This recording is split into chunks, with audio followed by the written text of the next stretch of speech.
샬롬, 주 안에서 사랑하고 축복합니다.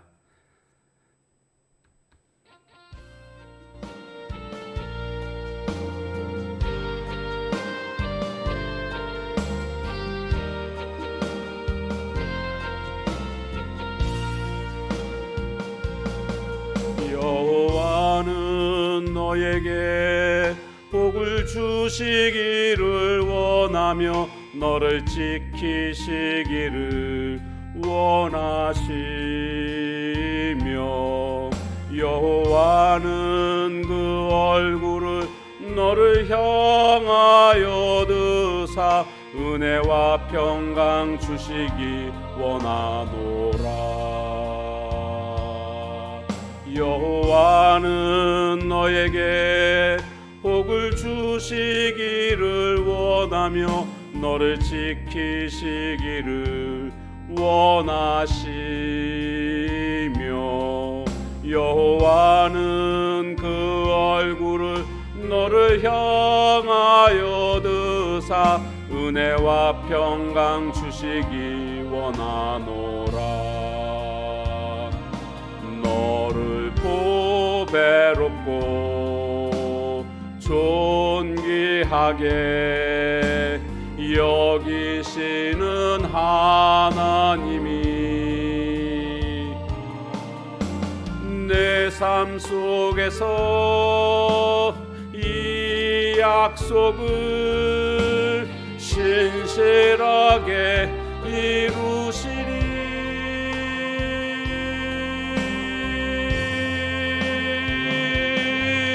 땅에 기름진 것으로 하늘에 신령한 것으로 너를 복주시고 지키실 하나님이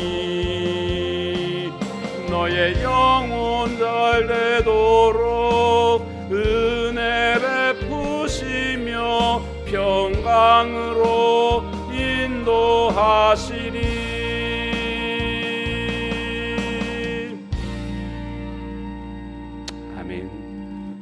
우리 오늘 함께 나눌 말씀 본문은 열왕기하 16장입니다. 1절에서 9절까지 말씀 보겠습니다. 르말야의 아들 베가 제17년에 유다의 왕 요담의 아들 아하스가 왕이 되니 아하스가 왕이 될 때의 나이가 20세라. 예루살렘에서 16년간 다스렸으나 그의 조상 다윗과 같지 아니하여 그의 하나님 여호와께서 보시기에 정직히 행하지 아니하고 이스라엘의 여러 왕의 길로 행하며 또 여호와께서 이스라엘 자손 앞에서 쫓아내신 이방 사람의 가증한 일을 따라 자기 아들을 불 가운데로 지나가게 하며 또 산당들과 작은 산 위와 모든 푸른 나무 아래에서 제사를 드리며 분향하였더라. 이때에 아람의 왕 르신과 이스라엘의 왕 르말야의 아들 베가가 예루살렘에 올라와서 싸우려 하여 아하스를 에워쌌으나 능히 이기지 못하니라. 당시에 아람의 왕 르신이 엘랏을 회복하여 아람에 돌리고 유다 사람을 엘랏에서 쫓아내었고 아람 사람이 엘랏에 이르러 거기에 거주하여 오늘까지 이르렀더라. 아하스가 아수르 왕 디글랏 빌레셀에게 사자를 보내 이르되 나는 왕의 신복이요 왕의 아들이라. 이제 아람 왕과 이스라엘 왕이 나를 치니 청하건대 올라와 그 손에서 나를 구원하소서 하고 아하스가 여호와의 성전과 왕궁 곳간에 있는 은금을 내어다가 아수르 왕에게 예물로 보냈더니 아수르 왕이 그 청을 듣고 곧 올라와서 다메섹을 쳐서 점령하여 그 백성을 사로잡아 기르로 옮기고 또 르신을 죽였더라. 아멘. 오늘 본문은 요람의 아들 아하스 왕에 관한 그런 이야기가 되겠습니다. 유다 나라, 남유다 나라의 왕입니다. 한마디로 그는 아주 패역한 왕이었습니다. 이전에 유다 왕들에 대한 기록들을 살펴보면 대부분 다 여호와 앞에서 정직히 행했으나 산당은 제하지 아니하였더라. 이런 내용들이 대부분입니다. 그러니까 그래도 여호와 신앙은 가지고 있었다라는 거죠. 그런데 백성들 눈치 보고 그래서 과감하게 그 산당을 없애지 못했다. 이것이 보통 다른 왕들의 모습인데 오늘 아하스는 어떤 모습을 보여주고 있습니까? 2절 끝에 보면 그는 이렇게 소개하고 있습니다. 그의 조상 다윗과 같지 아니하여 그의 하나님 여호와께서 보시기에 정직히 행하지 아니하고, 그러니까 벌써 여호와 앞에서 정직히 행하지 않았다. 그 다음에 이스라엘의 여러 왕의 길로 행하며, 이스라엘 왕들은 대부분 다 우상 숭배하지 않았습니까? 그러니까 우상을 숭배했다라는 말을 이렇게 지금 표현하고 있는 것입니다. 그리고 또 여호와께서 이스라엘 자손 앞에서 쫓아내신 이방 사람의 가증한 일을 따라, 이방 종교의 풍속을 따라, 그런 말입니다. 자기 아들을 불 가운데로 지나가게 하며, 이것은 불 가운데로 지나가게 했다라는 표현은 실제는 이게 무슨 내용이냐 하면 자기 아들을 산채로 불에 살라 이방 신에게 드렸다, 그런 뜻입니다. 하나님은 이것을 엄히 하지 말라고 말씀하셨거든요. 그런데 이렇게 이방 신을 섬기고 우상을 숭배하면서 그들이 행했던 모든 모습들, 4절에 보니까 또 산당들과 작은 산 위와 모든 푸른 나무 아래에서 제사를 드리며 분향하였더라. 이것이 바로 아하스 왕의 모습입니다.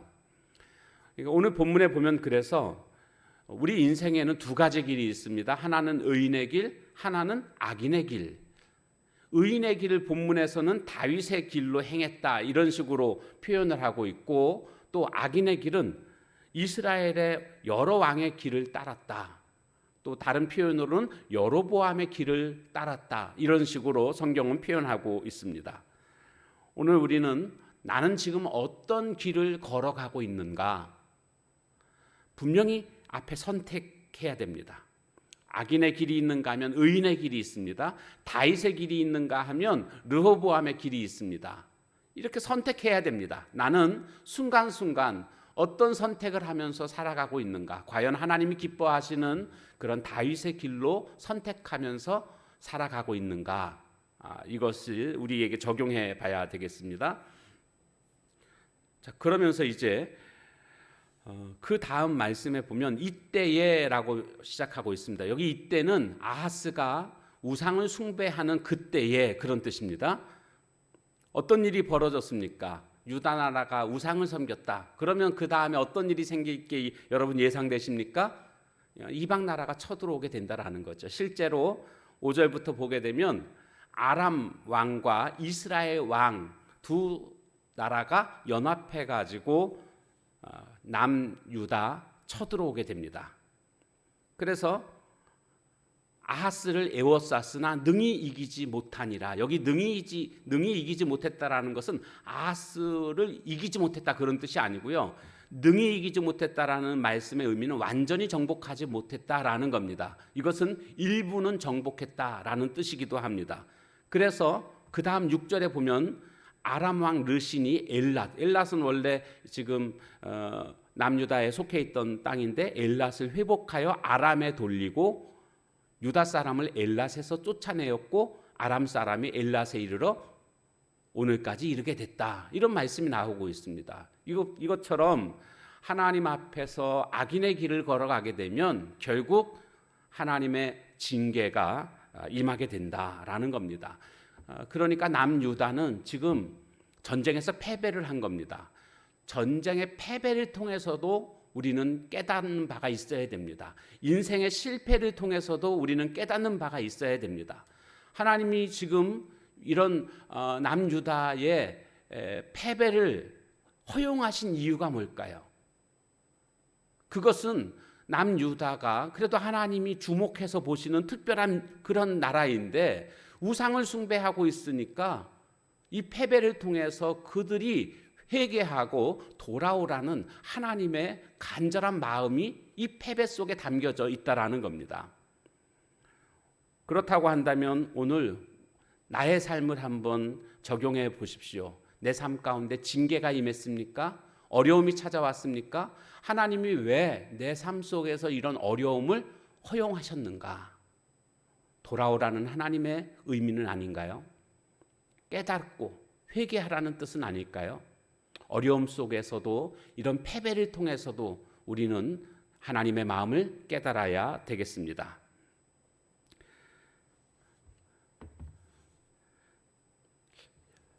이 어려움 속에서 이 남유다 아하스 왕이 이 어려움을 이겨내기 위해서 선택한 방법이 있습니다. 어떻게 해야 될까요? 하나님께 나아가야죠. 하나님 이 나라를 구해달라고. 그동안 다 그런 식으로 어려움 속에서 하나님께 부르짖었고 하나님은 긍휼히 여기시고 구원해 주시지 않았습니까? 마땅히 하나님을 의지해야 되는데 아하스 왕의 모습은 그게 아니었습니다. 아수르 왕 디글랏 빌레셀에게 사자를 보냅니다. 그래서 우리를 도와달라. 아수르는요, 지금의 이라크 나라라고 생각하시면 됩니다. 이 이라크 북부 지역이 아수르고요. 이라크 지역 남부 지역이 바벨론입니다. 성경에 나오는 아수르 그러면 지금의 이라크 북부 지역이구나. 바벨론 그러면 이라크 남부 지역이구나.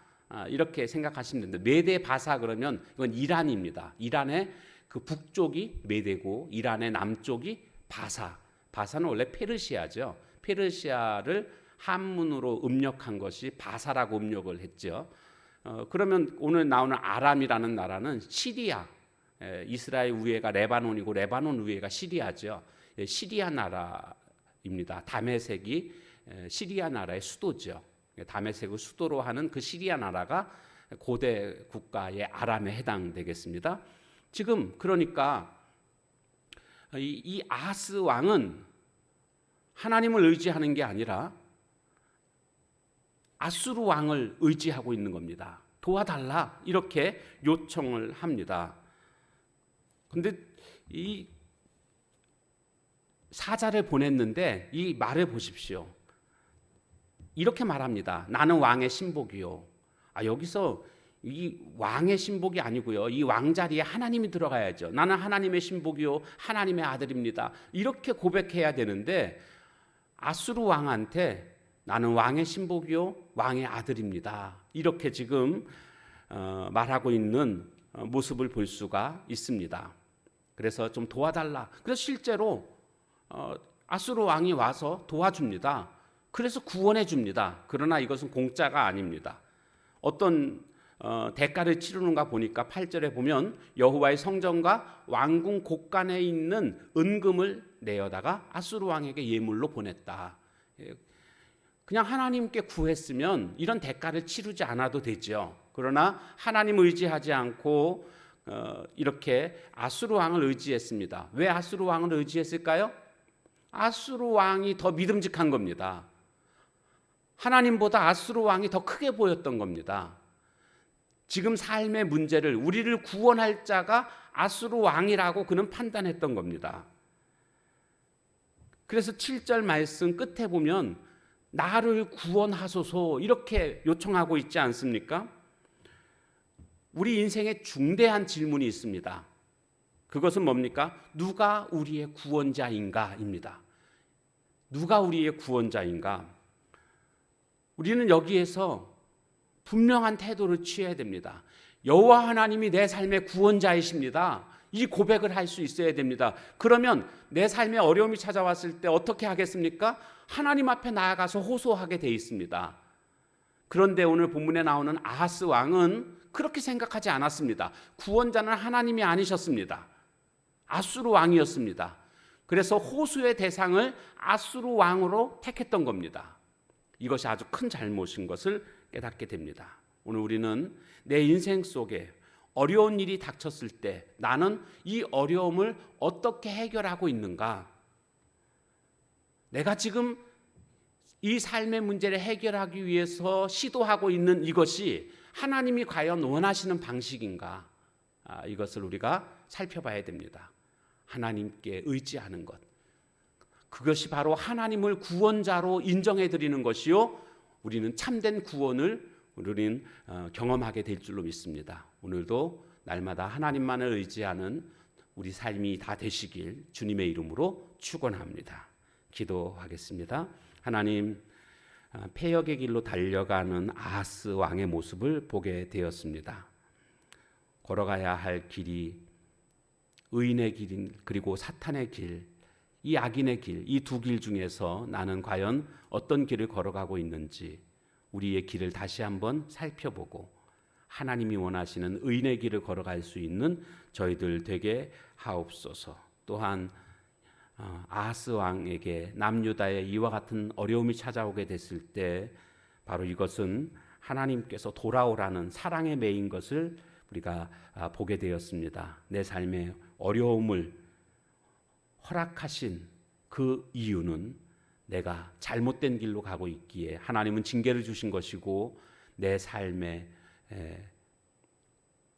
유턴을 하기를 원하시는 하나님의 뜻임을 깨닫고 돌이킬 수 있는 저희들 되게 하옵소서. 또한